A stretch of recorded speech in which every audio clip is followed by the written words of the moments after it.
আর প্রিয় ছাত্রছাত্রী, তো চলে আসলাম তোমাদের প্রাইমারি চেকের যে বাংলা বিভাগের যে 30টা প্রশ্ন ছিল তার সম্ভাব্য উত্তর নিয়ে। তো চলো আজকের আলোচনাটা শুরু করি। তো এবছর যদিও বা প্রাইমারি চেকের প্রশ্ন একটু হলেও স্ট্যান্ডার্ড এসেছিল, কিন্তু বাংলাটা কিন্তু মোটের উপরে সোজাই ছিল।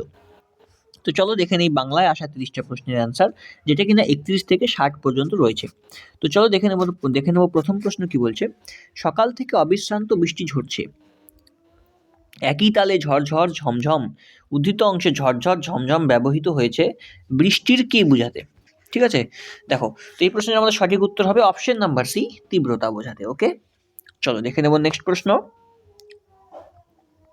নেক্সট প্রশ্ন কি বলেছে, পশ্চিম ভিটের রান্নাঘরের পেছনের পৈঠা কেমন শ্যাওলা ধরা, এবারকার ধাক্কা সয় কিনা সন্দেহ, উদ্ধৃতাংশে পৈঠা শব্দের অর্থ। তো এই অ্যান্সার আমাদের এই প্রশ্ন তোমাদের সঠিক উত্তর হয়ে যাবে অপশন নাম্বার বি, পৈঠা মানে হলো সোপান। ওকে, চলো দেখে নেব নেক্সট প্রশ্ন। ব্যস্ততার সীমা নেই কারো, ব্যস্ততার বিপরীত শব্দ কি। তো এটা তো সহজ, এটা তোমরা সকলেই পারবে। 33 নম্বরের সঠিক উত্তর হলো অপশন নাম্বার ডি, শ্রম বিমুখতা। ঠিক আছে, ব্যস্ততার বিপরীত হচ্ছে শ্রম বিমুখতা। ঠিক আছে, দেখো দিদিমাকে খবরটি দিয়ে আসতে না আসতেই আবার একটা ডোবে আবার ছুটি, বাক্যটিতে গৌণ কর্মটি হলো। আচ্ছা দেখো, এই 34 নম্বর প্রশ্নের তোমাদের সঠিক উত্তর হয়ে যাচ্ছে অপশন নাম্বার বি, দিদিমাকে। কেন কি, যখন আমরা কোনো ব্যক্তিকে দিয়ে উত্তর পাই, প্রশ্ন করলে যখন কাকে দিয়ে প্রশ্ন করলে যদি উত্তর পাই, তখন সেটা আমাদের হয়ে যায় গৌণকর্ম। ওকে, চলো দেখে নেব নেক্সট প্রশ্ন। 3 মাসের মতো জীবন ধারণের সব কিছু উপকরণ মজুত রাখতে হবে ঘরে, উদ্ধৃতাংশে রাখতে হবে নিচের যেটির উদাহরণ। তো তোমাদের 35 নম্বর আনসারের সঠিক উত্তর হয়ে যাবে অপশন নাম্বার সি, যৌগিক ক্রিয়া। ওকে, অপশন নাম্বার সি, যৌগিক ক্রিয়া। ওকে, চলো দেখে নেবো নেক্সট প্রশ্ন। দেখতে দেখতে সব ছাপিয়ে সব শেষে জল উঠে এলো গৃহলক্ষ্মীর নিপুণ হাতে, নিত্য লেপা সাদামাটির আঙিনায়, নিম্নরেখাঙ্কিত পদটির অর্থ। তো আঙিনা শব্দের অর্থ কি, এটা কি প্রাঙ্গণে, এটা তো তোমরা সবাই জানো। ঠিক আছে, 36-এর আনসার হলো সি। আচ্ছা দেখো 37 নম্বর প্রশ্ন কি বলছে তোমাদের। 37 নম্বর প্রশ্ন বলছে কি, ভিটেই ড্যাশ ভিটেই। তো এই প্রশ্ন তোমাদের সঠিক উত্তর হয়ে যাবে অপশন নাম্বার সি, ভিটেই। ঠিক আছে, ভিটেই ঘর। ওকে, চলো 38 নম্বর কি বলছে, শুদ্ধ বানানটি খুঁজে বার করো। তো 38 নম্বর প্রশ্নের জন্য তোমাদের সঠিক উত্তর হয়ে যাবে এখানে অপশন নাম্বার বি, মুহুর্মুহু। যদি তোমরা তাকাও, এই মুহুর্মুহু বানানটা কিন্তু এখানে দেওয়াই ছিল। এই যে দেখো, এখানে দেখো মুহুর্মুহু বানানটা দেওয়াই ছিল। এটা দেখে তোমরা সহজে আনসার করতে পারতে। ওকে, তো চলো দেখে নিই নেক্সট প্রশ্ন। 39 নম্বর প্রশ্ন কি বলছে, কথকের মা যে কলা গাছগুলিকে চিহ্নিত করেছেন সেগুলো যে কাজে লাগবে, কলা গাছগুলো কি কাজে লাগবে।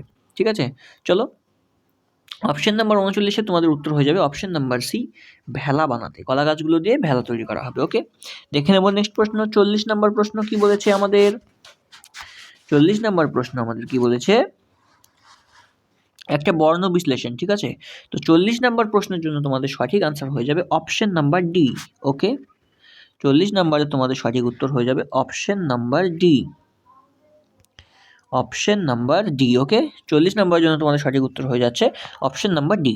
ওকে, 41 নম্বর কি বলছে, উত্তাল উর্মির তালে বক্ষে তব লক্ষ কোটি পন্নগ উৎসব, পন্নগ এর একটি অর্থ, মানে পন্নগ কথার অর্থ কি। ওকে, তো চলো দেখো 41 নম্বর প্রশ্নের উত্তর হয়ে যাচ্ছে তোমাদের অপশন নাম্বার এ, ভুজঙ্গ। ওকে, চলো দেখে নেব 42 নম্বর প্রশ্ন। 42 নম্বর কি বলছে, ভেঙেছিলে ধূলিশিষ্ট সংকিতের শৃঙ্খলের ডোর। এখানে শৃঙ্খল যার সন্ধিবদ্ধ রূপ, শৃঙ্খলের সন্ধি বিচ্ছেদ করতে বলেছে। ওকে, তো দেখো তোমাদের 42 নম্বরের জন্য সঠিক আনসার হয়ে যাচ্ছে অপশন নাম্বার সি, শ্রীম যোগ খল। ওকে, শৃঙ্খলের সন্ধি বিচ্ছেদ হলো শ্রীম যোগ খল।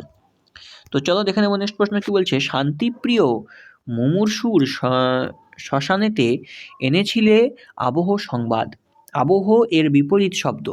তো 43 নম্বরের জন্য তোমাদের সঠিক উত্তর হয়ে যাবে অপশন নাম্বার ডি, শান্তি। ওকে, আবহ এর বিপরীতার্থক শব্দ হলো শান্তি। চলো দেখে নেব নেক্সট প্রশ্ন। নেক্সট প্রশ্ন কি বলছে, ছিলে তুমি ভারতের আমাময় স্পন্দহীন বিহল শ্মশানে, তুমি যে ধরনের সর্বনাম, তুমি যে ধরনের সর্বনাম। দেখো তুমি কি ধরনের সর্বনাম, তোমাদের 44 নম্বর প্রশ্নের জন্য সঠিক উত্তর হয়ে যাবে অপশন নাম্বার ডি, ব্যক্তিবাচক সর্বনাম। ওকে, চলো দেখে নেবো নেক্সট প্রশ্ন। পদাতিক, অশ্ব, হস্তি, রথ সমন্বিত সেনাবাহিনী হলো, ওকে, মানে কি পদাতিক, হস্তি, অশ্ব এবং রথ সমন্বিত সেনাবাহিনীকে কি বলা হয়? তো 45 নম্বর প্রশ্নে তোমাদের সঠিক উত্তর হয়ে যাবে অপশন নাম্বার এ, ঠিক আছে, অক্ষৌহিনী। ঠিক আছে, অক্ষৌহিনী। চলো দেখে নেবো নেক্সট প্রশ্ন। 46 নম্বর প্রশ্ন কি বলছে? চতুর্থ শ্রেণীতে বাংলা বানান শেখানোর সর্বোত্তম পদ্ধতিটি কি হলো? দেখো, তো এই প্রশ্নের সঠিক উত্তর তোমাদের হয়ে যাবে অপশন নাম্বার ডি, শুদ্ধ বানান ভাষা পড়া এবং লেখার অভ্যাস গড়ে তোলা। ঠিক আছে, শুদ্ধ বাংলা ভাষা পড়া এবং লেখার অভ্যাস গড়ে তোলা। চলো দেখে নেবো নেক্সট প্রশ্ন। নেক্সট প্রশ্ন তোমাদের কি বলেছে? নেক্সট প্রশ্ন বলেছে 47 নম্বর প্রশ্ন, চতুর্থ শ্রেণীতে শিক্ষার্থীদের সাহিত্য মূল্যে উপলব্ধির ক্ষেত্রে নিম্নোক্ত যে পদ্ধতি আপনি গ্রহণ করবেন? তো 47 নম্বর প্রশ্নে তোমাদের সঠিক আনসার হয়ে যাবে অপশন নাম্বার ডি, কবিতার বিষয়বস্তু উভমুখী আলোচনা। ওকে, কবিতার বিষয়বস্তু উভমুখী আলোচনা। চলো দেখে নেব নেক্সট প্রশ্ন। 48 নম্বর প্রশ্ন কি বলেছে? 48 নম্বর প্রশ্ন তোমাদের এখানে রয়েছে। হ্যাঁ, চলো দেখো, 48 নম্বর প্রশ্ন কি বলছে? দলগত শিক্ষণের জন্য দল গঠনের ক্ষেত্রে আপনার দৃষ্টিভঙ্গি কেমন হবে? তো এই 48 নম্বর প্রশ্নের সঠিক আনসার হয়ে যাবে অপশন নাম্বার ডি, এগিয়ে থাকা এবং পিছিয়ে পড়া ছাত্রছাত্রীদের সামঞ্জস্যপূর্ণ মিশ্রণে দল গঠন করা। ওকে, তো চলো দেখে নেব নেক্সট প্রশ্ন। 49 নম্বর প্রশ্ন কি বলছে? চতুর্থ শ্রেণীতে বাংলা ব্যাকরণ পাঠ বিনিময়ের সময়ে একজন শিক্ষক শিক্ষিকা প্রথমে উদাহরণ দিলেন, তারপর আলোচনা করলেন, সর্বশেষে তিনি ছাত্রদের সহযোগিতায় সংজ্ঞার্থ গঠন করলেন। এক্ষেত্রে তিনি যে পদ্ধতি ব্যবহার করলেন, তাহলে প্রথমে উদাহরণ পরে সংজ্ঞা, এটা কোন পদ্ধতি? আরোহী পদ্ধতি। ওকে, অপশন নাম্বার বি। এটা আশা করছি সকলেই ঠিক হয়েছে। তো চলো দেখে নেবো আমাদের নেক্সট প্রশ্ন।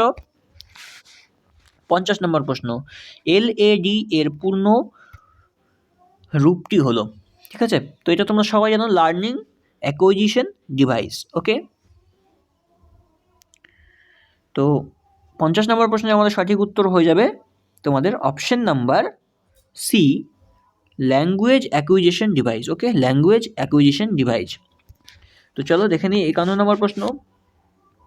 একজন বাঙালি চেন্নাইয়ে 6 মাস থাকলেন এবং সর্বত্র তামিল ভাষা শুনলেন। তারপর তামিল বর্ণমালার সঙ্গে পরিচয় না ঘটলেও তিনি তামিল বুঝতে ও বলতে পারলেন। তাই এই তামিল ভাষা শিক্ষাকে আমরা কি বলবো? তাহলে এই তিনি যেই তামিল শিখলেন, এটাকে আমরা কি বলবো? তো এই 51 নম্বর প্রশ্নের সঠিক আনসার হয়ে যাবে তোমাদের অপশন নাম্বার সি, অ্যাকুইজিশন। ওকে, চলো দেখে নেবো নেক্সট প্রশ্ন। 52, যা বলা হবে এটিকে এক কথায় প্রকাশ করলে কি হবে? তো এই 52 নম্বর প্রশ্নের যে আনসারটা কি হচ্ছে, দেখো এটা একটু আমাদের সন্দেহ রয়েছে, যতক্ষণ না বোর্ড অফিসিয়াল আনসার কি প্রকাশ করছে ততক্ষণ এটার সঠিক উত্তরটা বলা যাচ্ছে না। ঠিক আছে, তো এটা তোমাদের একটু সন্দেহ রয়েছে। তো চলো দেখে নেবো নেক্সট। নেক্সট কি বলছে 53 নম্বর, মকর থেকে মগর হলো, এটা কি হলো? দেখো এখানে তোমাদের যেখানে দেখো এই যে ক ছিল, কটাকে গ হয়ে গেল। ঠিক আছে, তাহলে এটা কিসের উদাহরণ বলো? তো এটা হলো আমাদের ঘোষী ভবনের উদাহরণ। ঠিক আছে, ওকে, দেখো ক আমাদের অঘোষ বর্ণ, কিন্তু গ হচ্ছে ঘোষ বর্ণ। ওকে, এই জন্য এটাকে বলছে আমরা ঘোষী ভবন। ঠিক আছে, চল দেখে নেক্সট প্রশ্ন। নেক্সট প্রশ্ন আমাদের 54 নম্বর প্রশ্ন। ওকে, দেখো নিচের কোনটি সকাল শব্দের সমার্থক শব্দ নয়? ঠিক আছে, তো এই প্রশ্নের আমাদের সঠিক আনসার হয়ে যাবে, এই প্রশ্নের আমাদের সঠিক আনসার হয়ে যাবে 54 নম্বরের অপশন নাম্বার ডি, ত্রিজামা। ওকে, ত্রিজামা এটি সকালের সমার্থক নয়। পৃথিবী, দেখো এটা সহজ ছিল, শূন্যস্থান পূরণ, এখানে রি হবে। ওকে, তাহলে 55 নম্বরের জন্য সঠিক উত্তর হয়ে যাচ্ছে অপশন নাম্বার ডি, রি। ওকে, দেখো 56 নম্বর প্রশ্ন কি বলছে? কোনো একটি পাঠ আলোচনায় শিক্ষক শিক্ষিকা তৃষ্ণা শব্দের সমার্থক শব্দ হিসেবে নিচের যে শব্দটি লিখবেন না, দেখো এটা না বাচক, তার মানে কি বলছে? কোনটি তৃষ্ণার সমার্থক নয়। ওকে, তো এই 56 নম্বর প্রশ্ন তোমাদের অ্যান্সার হয়ে যাচ্ছে অপশন নাম্বার ডি, গ্রসন। ওকে, গ্রসন। দেখো 57 নম্বর প্রশ্ন কি বলছে? ধান সমেত খড়ের গাদাকে এক কথায় কি বলে? তো এই 57 নম্বর প্রশ্নের সঠিক আনসার হয়ে যাচ্ছে তোমাদের অপশন নাম্বার ডি, পালুই। ধান সমেত খড়ের গাদাকে কি বলে? পালুই। ওকে, তো দেখে নেব নেক্সট প্রশ্ন। নেক্সট প্রশ্ন কি বলছে? নিচের সঠিক জোড়টি পছন্দ করুন। ওকে, তো এই 58 নম্বরে তোমাদের সঠিক আনসার হয়ে যাবে অপশন নাম্বার এ, এটি, এই জোটটি ঠিক রয়েছে, ঠিক আছে, বাদ বাকিগুলো ভুল রয়েছে। তো এখানে অপশন নাম্বার এ সঠিক। ওকে, এখানে আমার নেক্সট প্রশ্ন 59 নাম্বার, নিচের যেটি মৌলিক স্বরধ্বনি নয় সেটি চিহ্নিত করুন। তো এই 59 নাম্বারে তোমাদের সঠিক আনসার হয়ে যাবে দীর্ঘ। ঠিক আছে, হর্ষৌ যোগ হর্ষৌ সমান সমান দীর্ঘ হয়, ঠিক আছে, কিন্তু স্বরধ্বনি। ওকে, চলো দেখে নেব নেক্সট শেষ প্রশ্ন আজকের। দেখো 60 নাম্বারের আমাদের আনসার হয়ে যাচ্ছে কি অপশন নাম্বার সি। তো দেখো আমাদের এখানে অল্প প্রাণ যে ধ্বনিগুলো আছে সেগুলোকে আমাদের চিহ্নিত করতে বলেছে। ওকে, তো দেখো তোমাদের এই প্রশ্নের জন্য সঠিক আনসার হয়ে যাবে অপশন নাম্বার সি, গ, ছ, ট এবং ড। ওকে, তো আউট অফ 30 তোমাদের কত স্কোর হলো, ঠিক আছে, সেটা আমাকে কমেন্টে জানাও। আউট অফ 30 তোমাদের কত স্কোর হলো সেটা আমাকে জানাও। আর অন্যান্য সাবজেক্টগুলোর আনসার কি আমাদের চ্যানেলে করা আছে, তো সেগুলো দেখে অবশ্যই তোমরা মিলিয়ে নিতে পারো। এতক্ষণ ভিডিওটা দেখার জন্য অসংখ্য ধন্যবাদ। Thanks for watching. Thank you.